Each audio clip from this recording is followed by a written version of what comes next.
Bienvenidos a La Voz del Imputado, un espacio donde el derecho cobra vida a través del análisis, el debate y sobre todo, la voz de quienes creen en la justicia.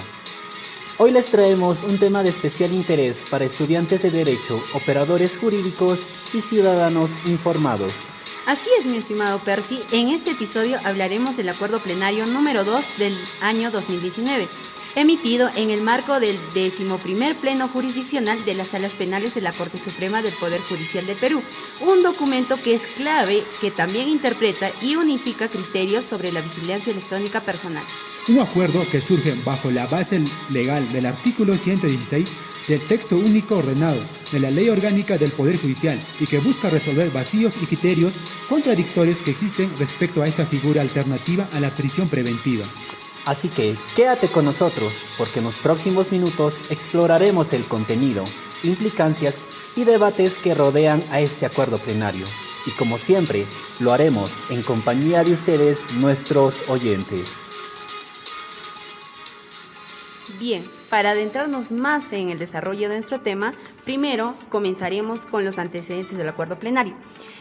Todo comienza con la resolución administrativa número 120 del 2019, de fecha 21 de febrero, el cual dispuso la realización del 11º Pleno Jurisdiccional Supremo en materia penal, bajo la coordinación del juez supremo San Martín Castro y con el apoyo del Centro de Investigaciones Judiciales. Y no fue cualquier evento. Este pleno involucró a los jueces supremos de la Sala Penal, permanente, transitoria y especial. Lo interesante es que la ciudadanía también participó, proponiendo temas de interés a través del sitio web del Poder Judicial. Exacto. Fue un proceso abierto y democrático que se desarrolló en 3 etapas bien definidas. Primero, se convocó a la comunidad jurídica para proponer temas que requerían una interpretación uniforme. Se recibieron múltiples aportes de abogados, instituciones públicas e instituciones privadas.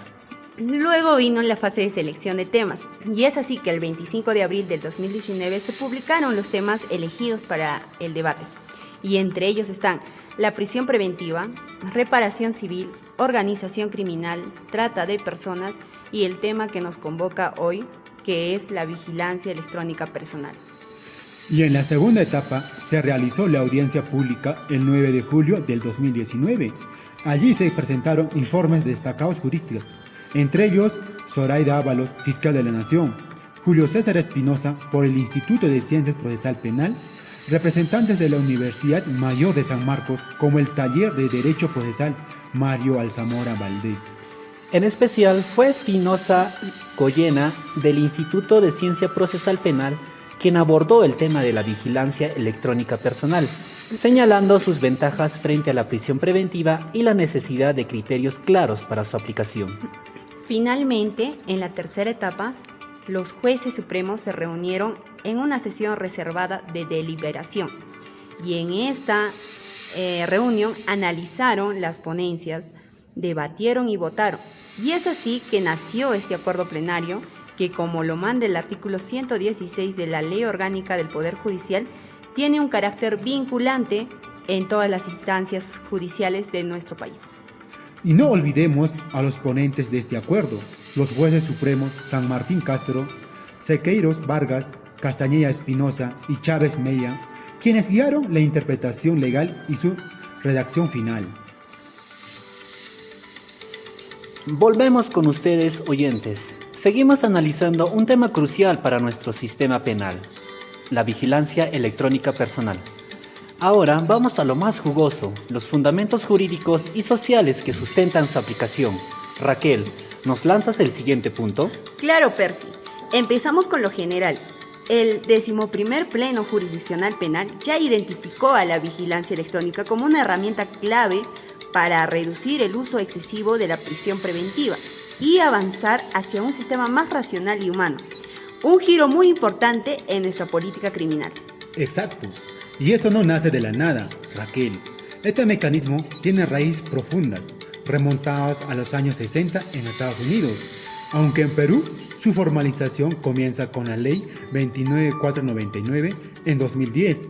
Luego se consolida con el Decreto Legislativo 1322 en 2017 y sus reglamentos.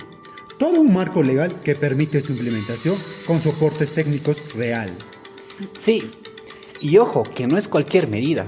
Según el artículo 1 del Decreto Legislativo 1322, puede ser una pena alternativa, una medida de coerción procesal o un beneficio penitenciario. Tiene una naturaleza múltiple, lo cual le da bastante flexibilidad para ajustarse a distintas etapas. Y hay un del detalle proceso clave, penal. no desocializa. Muy al contrario de la cárcel, esta medida permite que la persona pueda mantener esos vínculos familiares, laborales y sociales. Incluso si está bien ejecutada, puede ser más efectiva para la reinserción social. Y no lo decimos solo nosotros. Según el artículo 2 de la ley y el reglamento, esta pena puede incluir la participación del penado en programas de resocialización. Esto refuerza su valor preventivo especial. No se trata solo de castigar, sino de transformar. Eso sí, hay una gran brecha entre la norma y la realidad. ¿Sabían que en 2019 solo 25 personas usaban este sistema, mientras que más de 112,000 estaban en prisión? Un uso ínfimo, a pesar de que económicamente es mucho más barato, $196 versus $365 al mes por preso. Una locura. Totalmente. Y lo peor es que muchas veces no se usa por razones económicas. Claro, hay quienes no pueden acceder a este mecanismo simplemente por la falta de dinero. ¿No les parece injusto?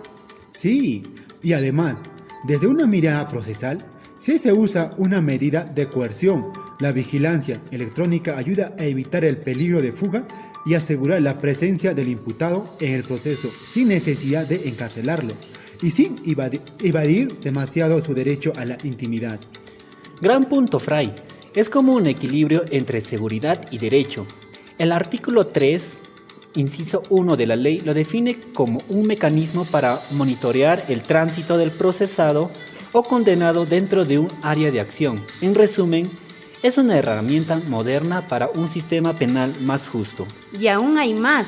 En la siguiente sección del programa vamos a revisar y analizar cómo se está aplicando actualmente este mecanismo, qué desafíos pueden existir y qué recomendaciones propone la doctrina y la jurisprudencia especializada. Así que no se despegue del podcast. Todavía queda mucho tela por cortar. Volvemos en breve con más sobre la vigilancia electrónica personal, aquí en tu espacio de justicia, derecho y realidad social en la voz del imputado.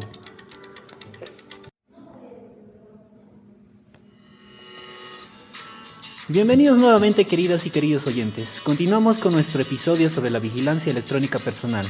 Ya hemos revisado su base legal y el contexto en que puede ser aplicada, pero ahora nos toca entrar a profundidad en cómo funciona esta medida como una alternativa real a la prisión preventiva. Así es, estimado Percy, empezamos con lo que nos dice el artículo 6, literal A de la ley.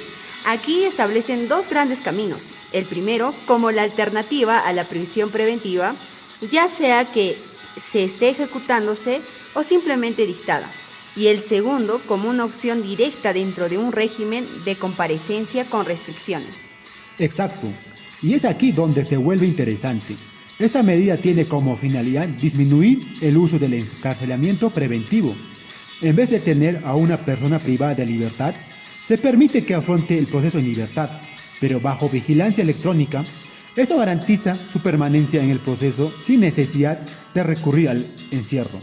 Ahora, algo que no debemos pasar por alto es la especialidad procedimental de esta medida. No basta con solicitarla. Hay que seguir un trámite que incluye medios probatorios documentales específicos y una audiencia donde se debaten estos elementos frente al Ministerio Público.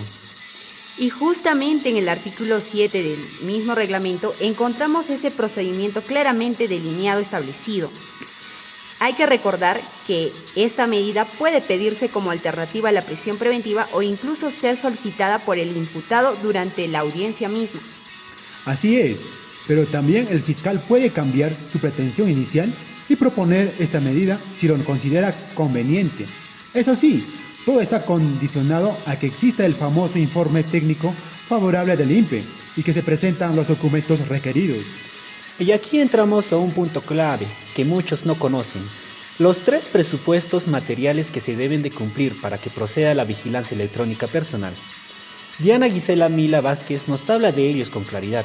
presupuestos técnicos, jurídicos y económicos. Pero vamos por partes. Los técnicos tienen que ver con si el Estado cuenta con los dispositivos necesarios y si el domicilio del imputado, es decir, su lugar de trabajo, entre otros, pueda permitir una adecuada supervisión. Mientras que los juristas implican, por ejemplo, que el delito no sea de alta lesividad o que el imputado no tenga antecedentes graves, ni revocatorias anteriores de beneficios. También se evalúan criterios humanitarios que priorizan ciertos casos. Y por último, el factor económico. Aquí el imputado sí debe asumir el costo del servicio, pero si su situación lo amerita, el juez puede exonerarlo total o parcialmente. Lo que busca el sistema es un equilibrio entre justicia y eficiencia. Y hay un dato que llama la atención, y está en el artículo 5. Esta medida solo procede si la pena concreta pronosticada se supera los 8 años. Lo importante es la pena esperada, no la abstracta. Esto respeta la igualdad ante la ley y el principio de proporcionalidad. Eso nos lleva a una reflexión importante. ¿Es justo excluir ciertos delitos automáticamente de esta medida sin analizar el caso concreto? El literal C del artículo 5 incluye delitos solo por su tipificación, pero se olvida de analizar si en el caso particular se justifica o no la prisión. Lo que Fray menciona nos lleva al riesgo de presunciones absolutas. Y no lo olvides, Fray, era aquellos delitos que se excluyen, donde se asume que ciertos imputados no merecen esta medida solo por el tipo penal, sin revisar si tienen o no arraigo, si representan o no un pliego procesal. Para cerrar esta parte, hablemos de los criterios personales del imputado. El reglamento es claro. El beneficio no debe ser reincidente ni habitual, ni tener revocatorias anteriores, y debe tener un arraigo laboral, familiar y social. Solo así se puede valorar que no huirá ni obstaculizará el proceso. Entonces, en resumen, la vigilancia electrónica personal no es una medida cualquiera. Es una alternativa real y razonable que permite equilibrar el derecho del imputado a afrontar su proceso en libertad, con el interés del Estado en asegurar el desarrollo del proceso penal. Y no olvidemos que esto también va en la línea de la desprisionización progresiva de nuestro sistema penal. No todo delito debe significar cárcel, y no todo imputado debe ser privado de su libertad, si hay mecanismos alternativos que garantizan el proceso. Eso es muy cierto, Percy. Y si nos deja una pregunta para reflexionar, o varias. ¿Estamos listos como sistema judicial para apostar más por estas alternativas? ¿O seguimos atrapados en una lógica punitiva que no resuelve el fondo del problema? Volvemos con más tras esta breve pausa. No se despeguen, que aún hay mucho por analizar sobre la implicancia práctica y los desafíos que enfrentan la vigilancia electrónica en el Perú.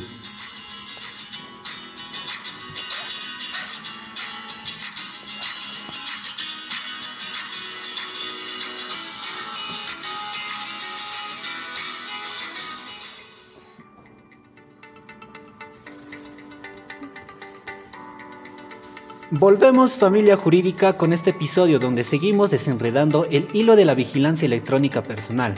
Ya hablamos de los supuestos generales, pero ¿qué pasa con los procesos especiales como la terminación anticipada o la colaboración eficaz?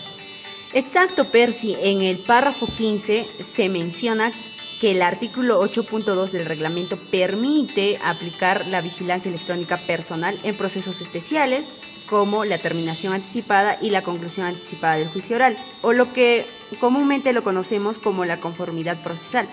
Pero ojo, en este supuesto está pensado para los condenados. Y aquí viene lo interesante. Aunque no se excluye expresamente su uso en otra fase del proceso penal, como en la etapa de impugnación de sentencia, sí existen límites prácticos y jurídicos. ¿Por qué? Porque mientras no haya una sentencia firme, la privación de libertad sigue siendo una función cautelar no punitiva. Claro, y aquí entra en juego el artículo 350.1, inciso C del Código Procesal Penal. Durante la etapa intermedia, cuando se solicita la sustitución o reforma de medidas de coerción, podría debatirse la aplicación de la vigilancia electrónica personal. Además, el párrafo 17 plantea otro escenario no tan explorado, el cual es el proceso de colaboración eficaz. Durante la fase de corroboración, que es el central en este tipo de proceso penal especial, sí podría aplicarse esta medida, siempre que se cumplan los presupuestos específicos. Y el artículo 473 del Código Procesal Penal establece reglas propias para imponer o variar esta medida. Estamos hablando de sus incisos 4, 7 y 6, que dan una autonomía normativa en el marco de la colaboración eficaz, solo si no se contradicen con este marco. Podríamos aplicarse las reglas generales de la coerción personal. Esto resalta algo importante: la vigilancia electrónica personal puede ser viable en escenarios muy específicos dentro de los procesos especiales, pero siempre debe de estar anclada a requisitos claros y a una lógica de respeto al derecho de defensa y la proporcionalidad. Por eso, en el párrafo 18 cierra con una regla procesal clave, que es la necesidad del informe técnico del INPE. Sin este informe, no se podría realizar la audiencia para imponer la vigilancia electrónica personal. Si no está en autos, la audiencia debe de suspenderse hasta recabarlo. Ese informe no es un mero trámite, es la fase técnica que permite verificar la viabilidad, operatividad de la medida. De hecho, esta exigencia aplica como la regla general para todo tipo de situación procesal en que se plantea su aplicación. En resumen, queridos oyentes, la vigilancia electrónica personal no es una varita mágica que pueda usarse sin criterio. Tiene su campo de acción, sí, pero exige rigurosidad, respeto al debido proceso y a la finalidad cautelar de las medidas. Exacto, Percy. Bueno, volvemos con más tras esta breve pausa. No se despeguen, que aún hay mucho por analizar sobre las implicancias prácticas y los desafíos que enfrenta esta vigilancia electrónica en nuestro país.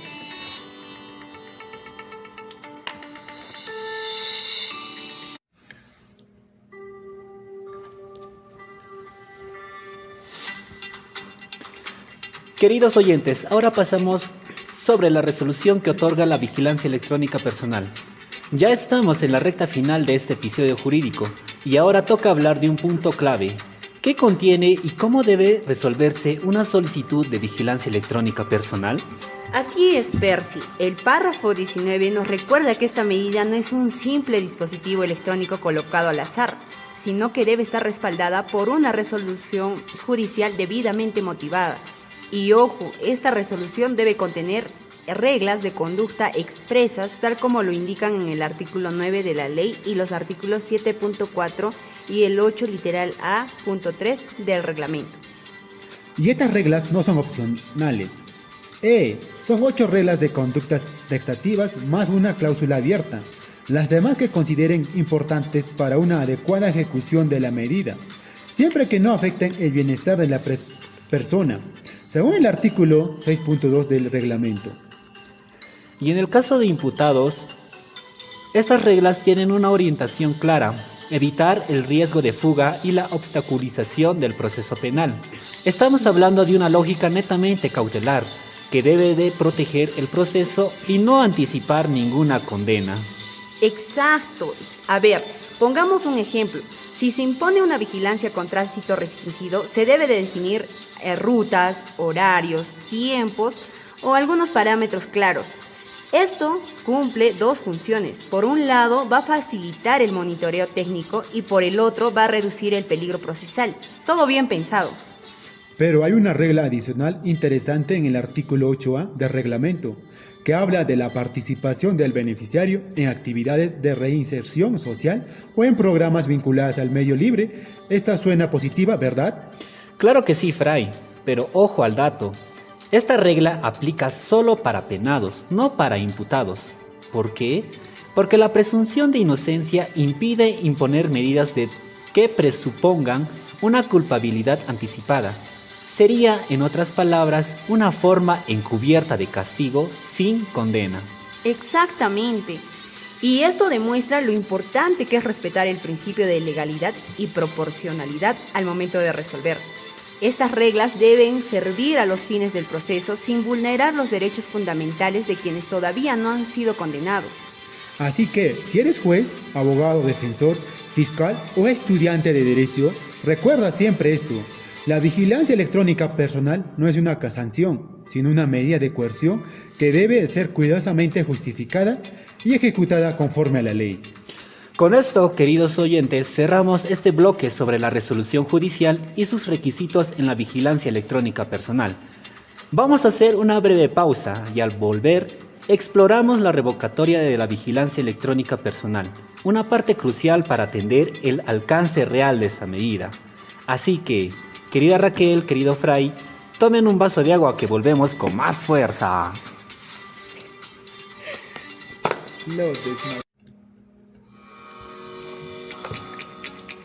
¿Qué tal, Raquel? ¿Cómo lo están pasando? ¿Qué tal, Fray?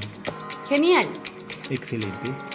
Bien, queridos oyentes, seguimos con más en este episodio especial sobre la vigilancia electrónica personal. Gracias por acompañarnos a ustedes, queridos oyentes. Ahora, si recién te conectas, te recordamos que estamos desglosando las claves legales y procesales de esta medida alternativa a la prisión preventiva. Ahora, vamos con un punto crucial, la revocatoria de esta vigilancia. ¿Qué pasa si se incumplen las reglas? ¿Cómo se maneja judicialmente? Escuchen esto. Así es, Percy. Este tipo de medida no es permanente ni inflexible. Puede cambiar según algunas circunstancias. El artículo 255 del Código Procesal Penal nos dice que toda medida restrictiva de la libertad, como la vigilancia electrónica, puede ser modificada si cambian las condiciones que la originaron. Además, el artículo 256 señala que puede ser sustituida si se infringen las reglas de conducta, evaluando la gravedad, los motivos y el tipo de delito involucrado. En otras palabras, es una medida que, aunque flexible, no se toma a la ligera. Y aquí viene lo interesante. El artículo 13 de la ley introduce un enfoque progresivo frente a un incumplimiento leve. La primera respuesta no es la prisión, sino una amonestación. Por ejemplo, si el dispositivo lanza una alerta leve, el imputado podrá ser advertido, no encerrándolo. Esta alerta leve, según el reglamento, ocurre cuando el sistema detecta una falla técnica no arbitraria directamente al imputado. Pero aquí viene la crítica. Esto justo sancionador por un problema técnico ajeno al usuario. Muchos expertos dicen que no y tienen razón. Sí, Fray, pero cuidado. El escenario cambia drásticamente con las alertas graves o muy graves o con infracciones reiteradas. Si el imputado reincide en una conducta prohibida, si daña el dispositivo, si comete un nuevo delito o si se emite una alerta muy grave, el juez puede revocar la vigilancia electrónica y dictar prisión preventiva. ¿Y cómo se define una alerta grave? Pues, por ejemplo, si el imputado sale del perímetro sin autorización, rompe el horario de desplazamiento o afecta a la operatividad del sistema. Y no solo eso, también hay una regla de conducta que suele generar debate y es el pago del dispositivo. El artículo 9, inciso E de la ley señala que el beneficiario debe cumplir con los costos de este servicio. Ahora bien, si no se paga, ¿automáticamente se revoca la medida? No necesariamente. Si el incumplimiento es por una razón económica justificada, el juez puede solicitar un nuevo informe socioeconómico. El principio aquí es claro, no se puede sancionar por pobreza, sobre todo si no hubo dolo o culpa. Ahora vamos a la parte procesal. La revocatoria solo puede solicitar el fiscal a través de un requerimiento fundamentado. El juez no puede actuar de oficio, aunque reciba informe mensual del INPI. Esto respecto al principio de imparcialidad del juzgador. Y atención con esto, una vez que el Ministerio Público presente el requerimiento de revocatoria, la audiencia debe realizarse en un plazo máximo de 48 horas. Así de rápido. Correcto, Fray. Esa audiencia es inaplazable. Así lo dice el artículo 12.2 del reglamento. Deben asistir el fiscal, la defensa y el imputado. No lo olvides, estudiante. Pero si el imputado no se presenta, basta con su defensor, y si el abogado no aparece, se le reemplaza de inmediato por otro o por un defensor público. El objetivo es bien claro, que la audiencia no se postergue. Así, el sistema quiere agilidad y eficacia, incluso en medio de ausencias inesperadas. Qué interesante todo esto. La vigilancia electrónica personal está llena de matices y exige un equilibrio entre el respeto y los derechos y la protección del proceso penal. ¿Se busca evitar la fuga y la obstrucción? Sí, pero también hay que cuidar el principio de presunción de inocencia y el derecho a Así es, una Raquel. defensa. Estamos entrando a la recta final del podcast. Pero antes de cerrar, vamos a hacer una breve pausa para que puedan dirigir todo este contenido. Respiren y tomen agua y volvemos.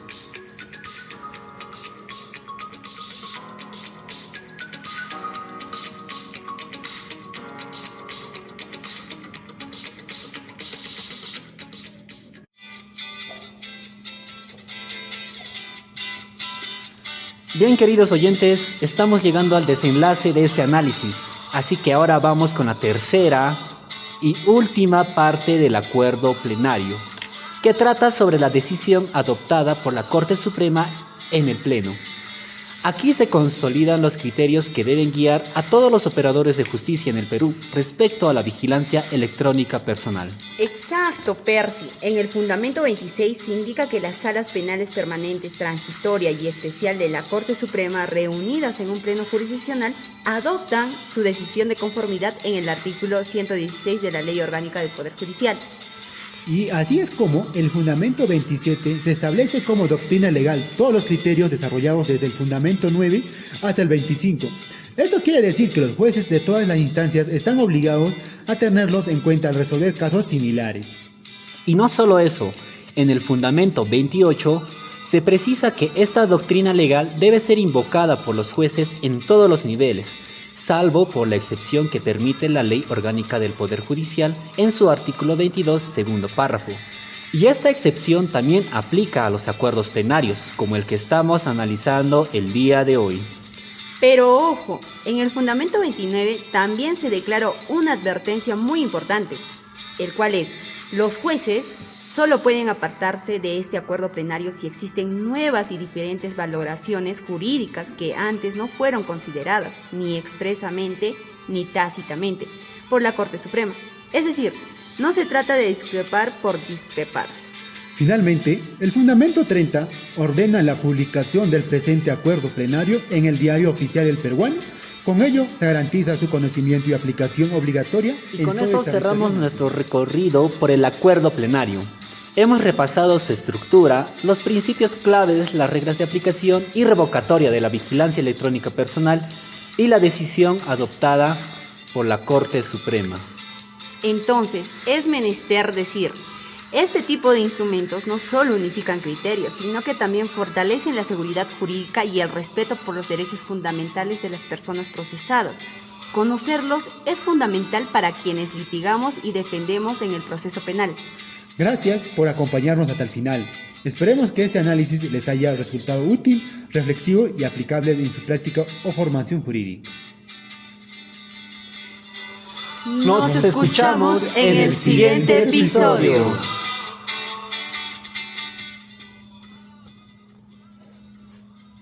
Y recuerda, El derecho se transforma, pero la justicia debe mantenerse firme.